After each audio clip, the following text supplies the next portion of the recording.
Sa kalibutan sa social media, dagang nagkakaaron ning non.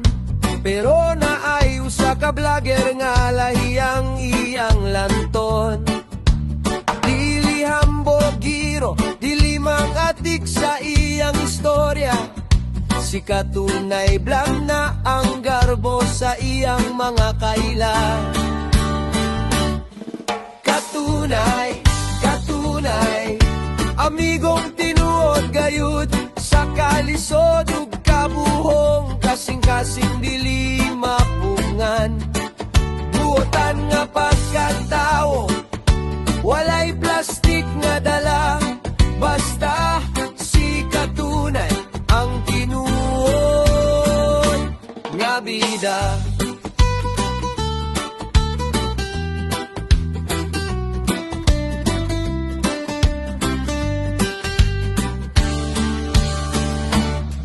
Imong makita sa iyang mga video ang iyang pagkasimple, mapahiyumon sa tanan, walay gipiling klase sa tawo. Dili lang kay pang-vlog, kundi tinuhod nga pag-atiman. Mao nang si Katunay pinalangga sa kadaghanan. Katunay, katunay, amigong tinuod gayud sa kalisod ug kabuhong, kasing-kasing dili mapuril. Buotan nga pagkatao, walay plastik nga dala, basta si Katunay ang tinuod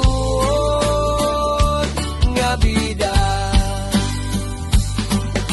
Salamat sa kadasig, salamat sa kalingawan, ang imong kayo dilig yun malimtan. Padayon lang sa pag-vlog, padayon sa pagtabang, kay ang tao nga sama nimo panalanginan sa kahitasan.